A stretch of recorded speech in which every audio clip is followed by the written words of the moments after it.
Hey everyone, Crash and Crash Customs, Lake Havasu, Arizona. Still moving forward on my 1987 Cadillac Fleetwood Brougham big rim build 26s. For the true Cadillac geeks, it's not a Fleetwood Brougham in 87. It's just a Brougham.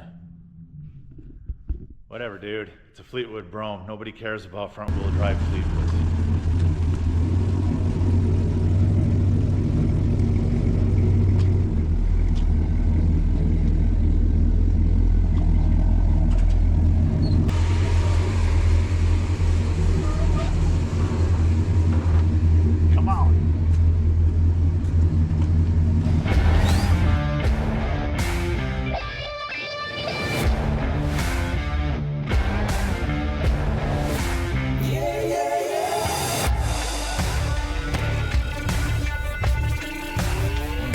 Engine bay.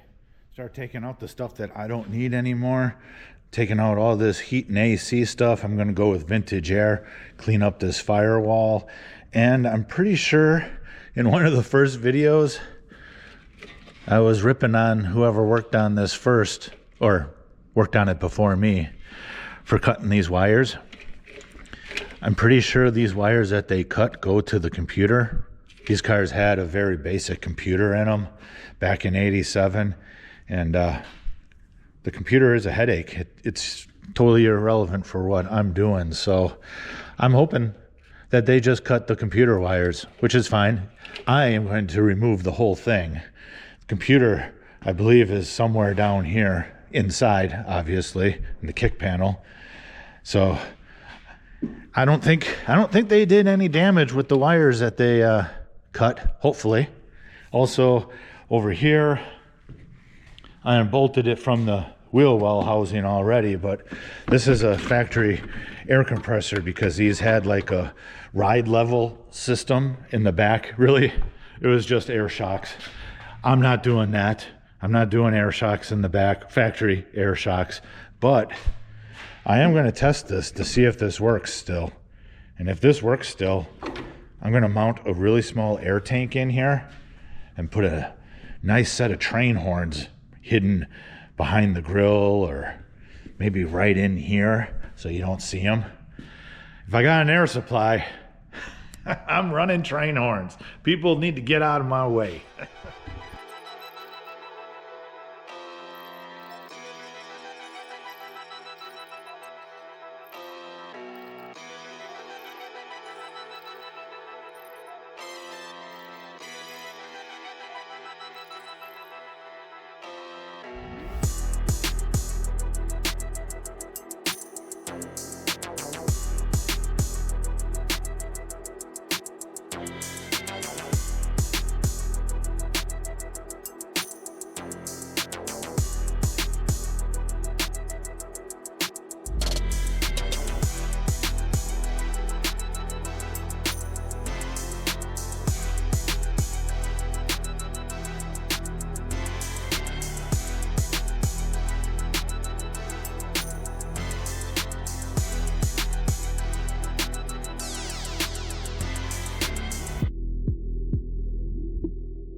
GM, what were you thinking?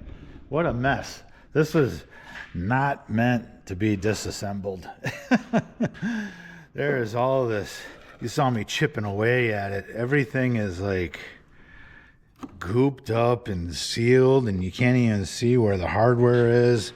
You can probably tell. Like here, I haven't touched any of this. Like I'm assuming there's a bolt under here. There's a little bulge there. You can kind of see one right there. So all this needs to be chipped away.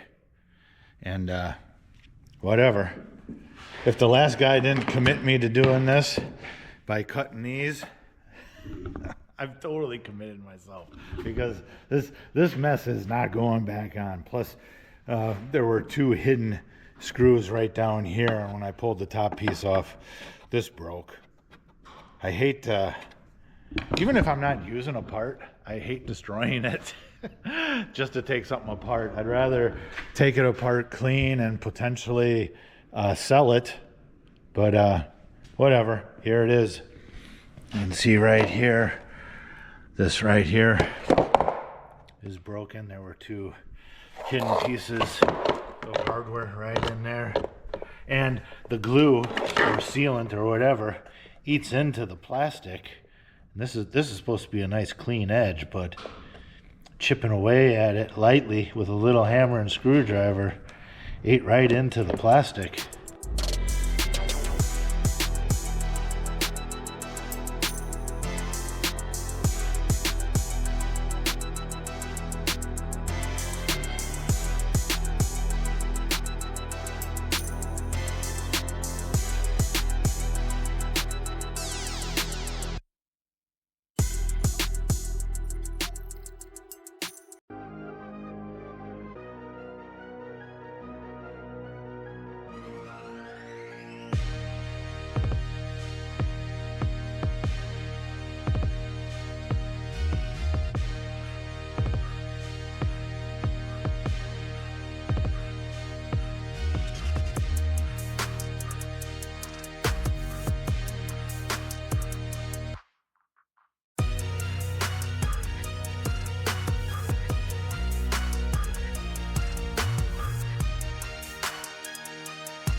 What a mess, if I didn't say it before.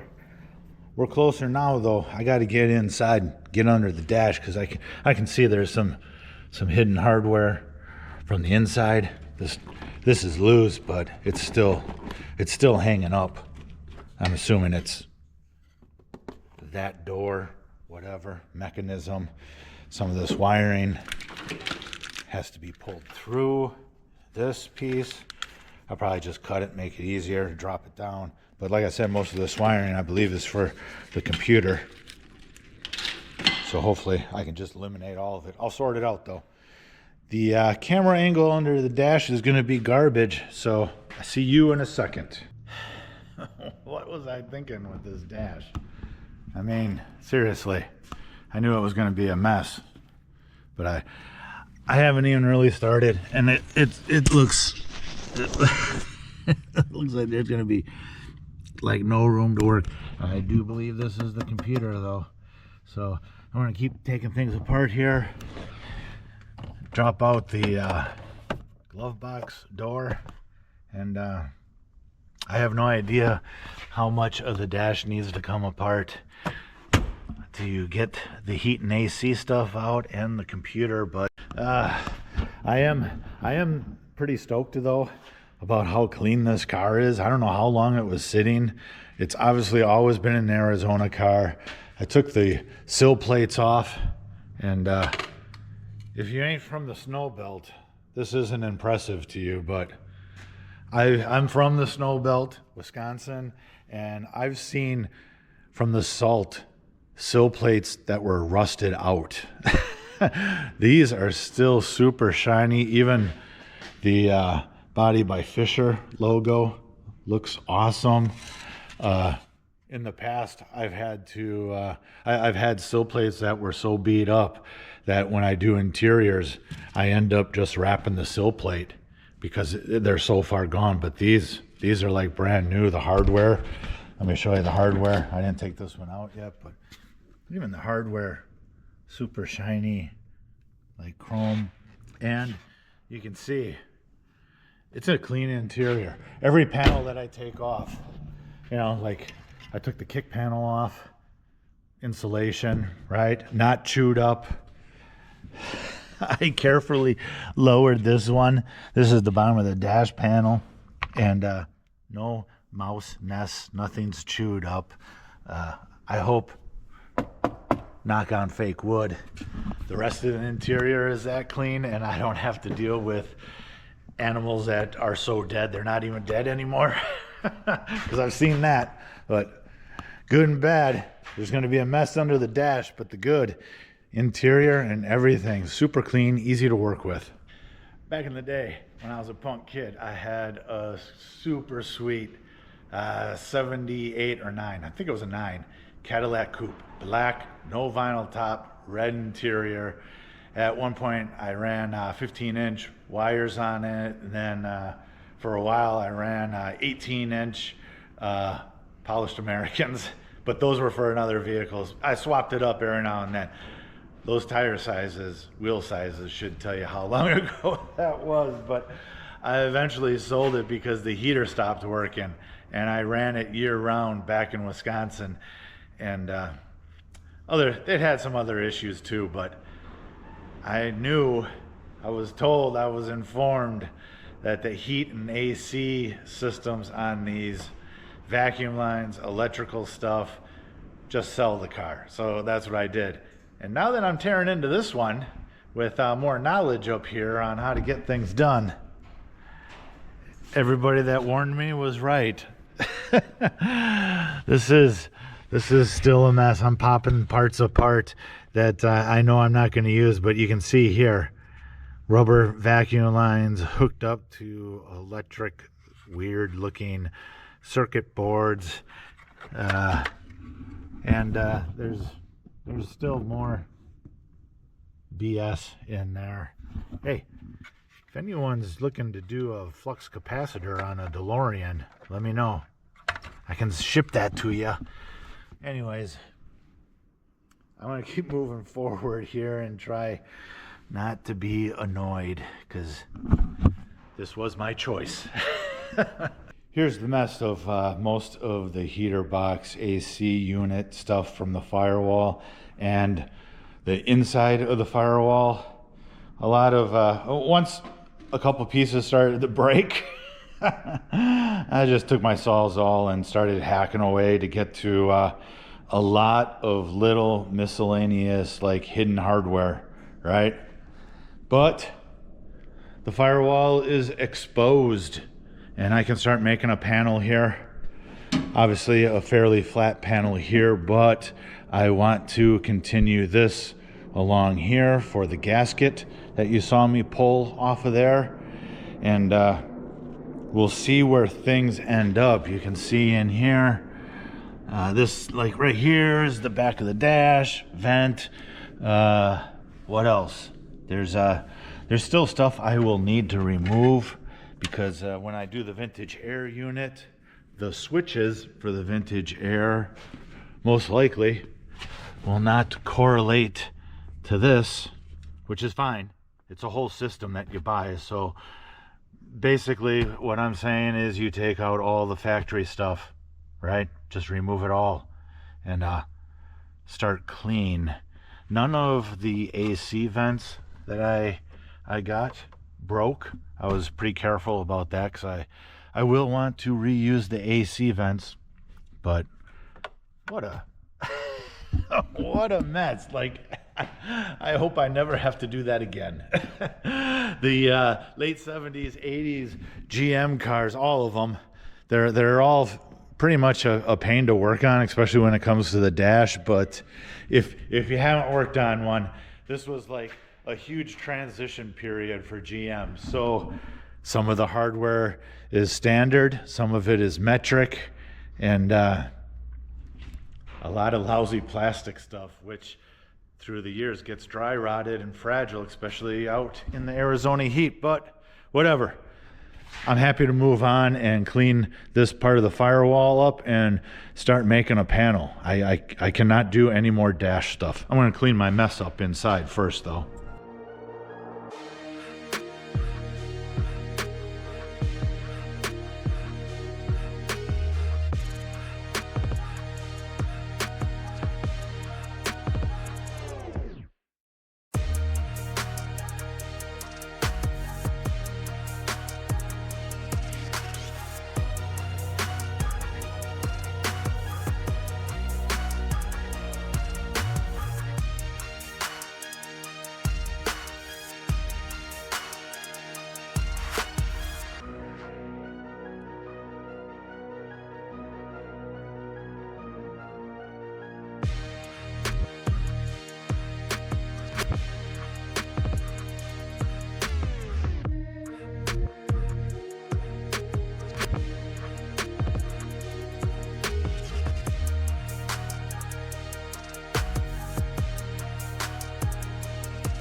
this surface perimeter. It's all cleaned up, ready for me to make a template. But man, whatever this caulking sealant is that they used back in '87. What a mess, what a mess, what a mess. Look at the shield. Look at that. If you can see that, it's all coated with whatever that caulking is, right? But this wire wheel, what's left of the wire wheel, took it off pretty quick. I got more cleanup to do. Got a pile of garbage down there and there. And anyways, I'm just about ready to start making a pattern of this and probably do some bead roll panels inside of it. I started with making a paper template, just masking paper. It's easy to jam it in corners and get a line and cut. And obviously these tape marks here, I cut a little short, so I just added tape on to make the pattern correct, and then transferred it to poster board, right? Everything is notched properly. This lower panel here fits into the bracing. Holes are all lined up. I can now transfer this solid poster board pattern to sheet metal. Put it in sheet metal and do some bead rolling, panel it, and then fit it, and then I'll make this top piece. Pretty sweet score from my stash of metal right here. 16 gauge, way heavy dutier than what it needs to be, and it looks like it's galvanized, so that ain't never gonna rust, right? And it's just a little bit bigger than my pattern, so I'll mark this out, cut it, and I don't think I've ever put anything this thick through my bead roller. It says it'll do 16, but we'll see. I might be redoing this in a smaller gauge, I don't know.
I'm ready to bead roll this. Just these two panels are going to get bead rolled. The circles are the washers from the hardware. Basically, it's a 3-inch perimeter all the way around, and in the center, I just went off of the center of this curve and this curve straight down as a divide. I think it's like 2.5 inches is what that is. Let's put this in the bead roller and see if my machine can handle this gauge.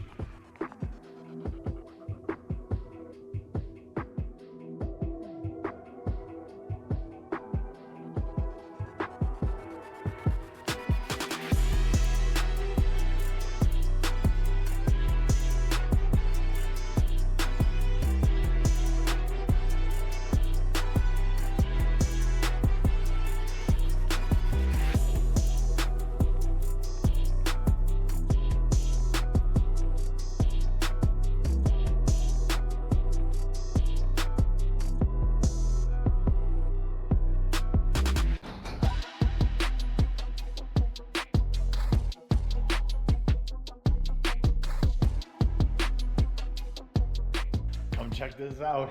It's in, and I'm like 99% happy with it. 99. Maybe, yeah. Maybe I'll turn the light out. There we go. It's what I had in my head is right here in metal.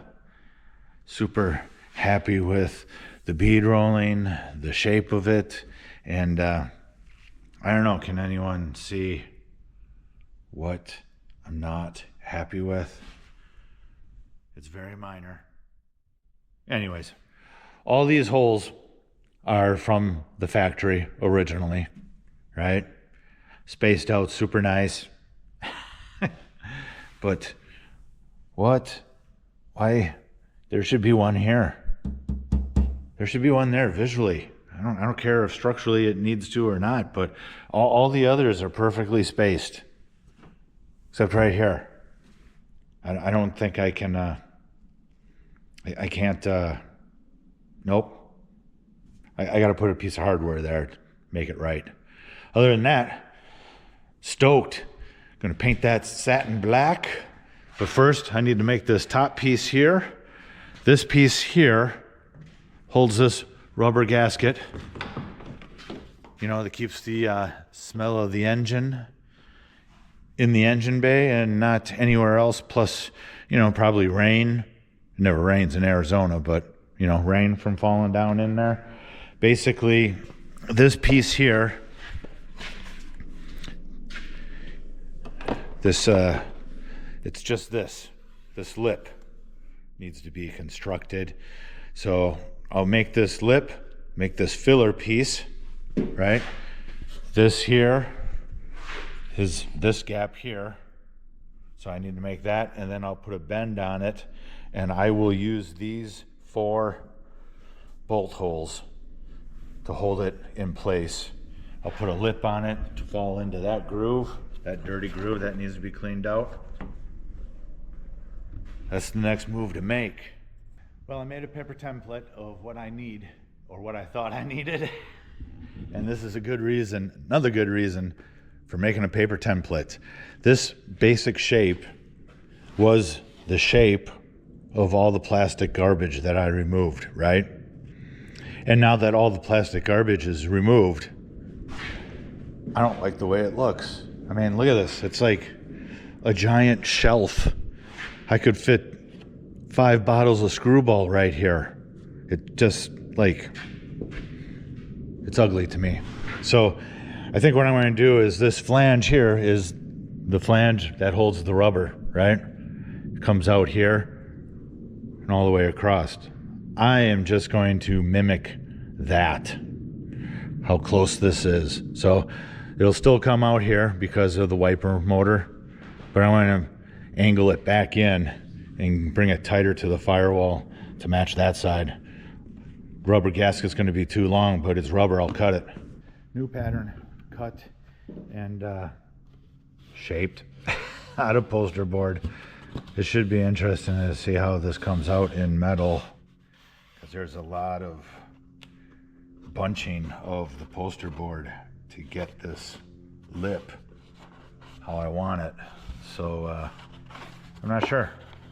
I'm gonna do it one way or the other, but we'll see if I can just shape it or if I gotta cut and weld some like seams. I don't know. We're gonna find out. I do like that it's not sticking out so far. Now it just holds a couple shot glasses instead of a full bottle. All right, let's bend some metal.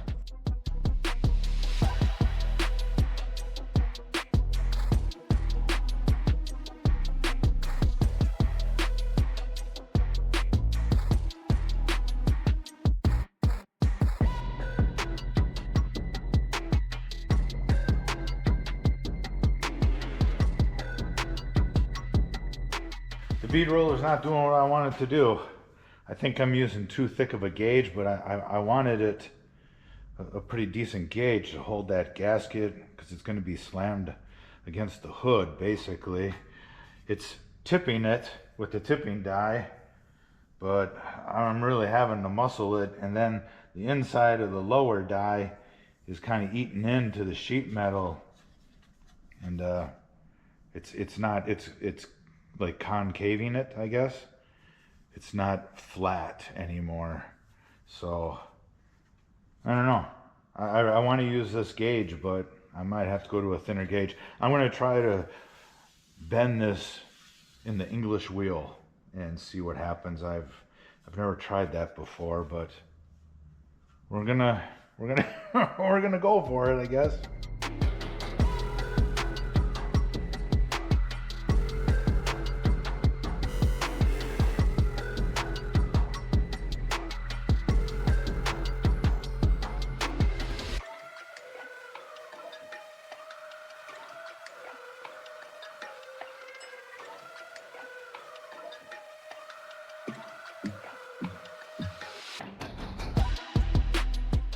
All right, it's working. I gotta muscle it, but I want a 90 here. Obviously, I'm not quite to the 90, but right here and right here, there's not enough metal right here. I don't know if that's the right way to say it, but it's bending this. So if I stretch this like that, that will flatten that out. And this needs to be shrunk. There's too much metal here. I don't know if you were paying attention to the poster board template, but it was bunched up in the curves. There's too much metal here. There's nowhere for it to go. This needs to be shrunk. This needs to be shrunk. This needs to be stretched. If this part gets stretched, it'll flatten this out. You can see here, this is curved the opposite way. So I gotta use the shrinker and stretcher on this to get this flat again.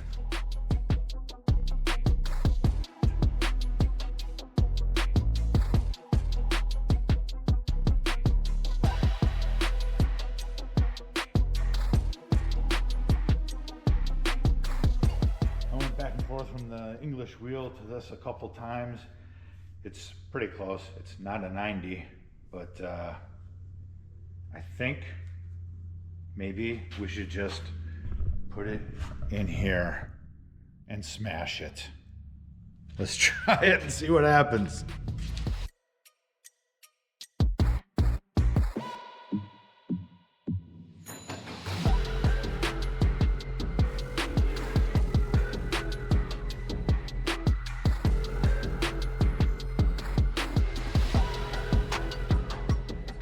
Pretty happy with how this is turning out. I got the 90 that I wanted, and this top edge will need to be trimmed to match my pattern, which I was expecting that to happen, and I need to do the same thing to this line here in the opposite direction. It needs to come this way towards the camera, and probably do the same process, maybe skip a couple steps, I don't know. I'm just gonna go for it, show you how it turns out. It's starting to look like what I want it to now. I got the bends pretty much where they need to be. I had to, you can see the heat marks there. I had to heat that up to get that bend in, and really, if you know what's happening, you're probably yelling at the TV to put this bend in first. I could have put this bend in first on my little mini brake, but I didn't. So I had to struggle and heat this up, put it on the bench, and do it that way. Right now, though, I need to try to get this dip in here, hopefully with the shrinker stretcher. If not, I'm just gonna cut and bend it and weld it back up. Try to finish this up. This piece, I feel this piece is taking way too long, and a lot of it's my own doing, because like I said, I picked a gauge that is just too thick.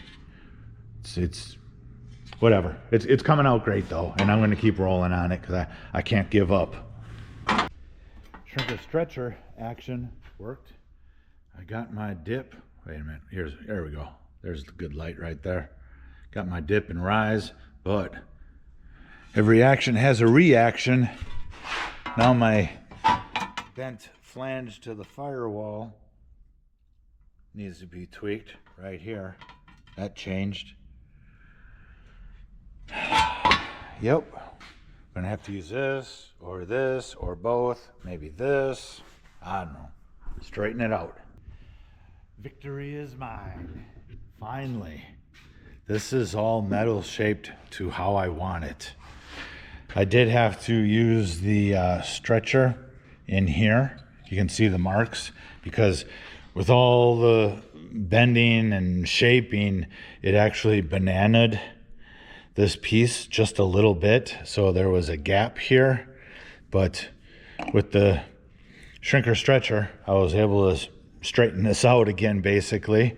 Really, these little teeth marks, couple coats of primer, that'll fill in, sand it out if you wanted to go that far. This level here and this contour. One of the things I see a lot is when guys do these heater AC deletes. I don't see them on the Cadillacs. I never see them on the Cadillacs, but like definitely the G bodies, they put those panels in. Even the donks, they put those panels in, and they never finish this off, right? This line right here, they just leave it. And now that I made that panel, I know why they leave it. It takes forever to make this, and like I said, I made life a little more difficult for myself by using a thicker gauge. But I mean, look at this. This is not bending or moving at all. It is solid. Last thing I'm going to do before I call it, I'm going to clean this gasket up, a little bit of lacquer thinner, clean all that dirt off, cut it to fit, install it, and I'm going to drill this last missing bolt from the factory. Like I said previously, it really needs to be there. So I'm going to do that. Gasket installed. I only had to cut off, what, maybe 5 inches? But to me, keeping the gasket, having this upper cowl piece flow, makes it more factory looking. The heater AC delete, it is what it is. I have no desire to make a completely new firewall on this car. This car is just supposed to be a super nice cruiser for the street. That's what I'm going for. These pieces still obviously need to be prepped and sprayed satin black. Rest of the firewall, fenders, core support, frame, satin black. Kind of like a factory feel, right? But 2 major pieces for me to finish the engine bay are shaped, bolted in, and done. Lower bolt that was missing from the factory, installed, all consistent. That upper piece took way more longer than I had planned, but you know, who cares? I enjoyed doing it. Probably 85% of it I enjoyed. But now that it's done, I'm gonna forget about the other percentage and prep this for satin black, right? Take a look. To me, it's got the factory look to it, and that's what I wanted. Once everything's satin black, nobody's even gonna know how much time I spent on that except for you guys that are watching the videos. And hey, if there's any Cadillac guys that are watching this, like 77 to 92, I'm super curious. Are these heater boxes all the same? I'm feeling, why would GM change, right? If all these heater boxes are the same, I might produce the heater delete panel. That upper cowl panel, though, that's another thing, because that took so much time. But let me know in the comments if you got a 77 to 92 Cadillac, if this heater box assembly looks the same as yours. Let me know what year you got, right? I'd appreciate it. For now, this is where I'm going to leave this video. Please like, comment, and subscribe, and I'll keep giving you weekly content as always. Thanks. I appreciate it.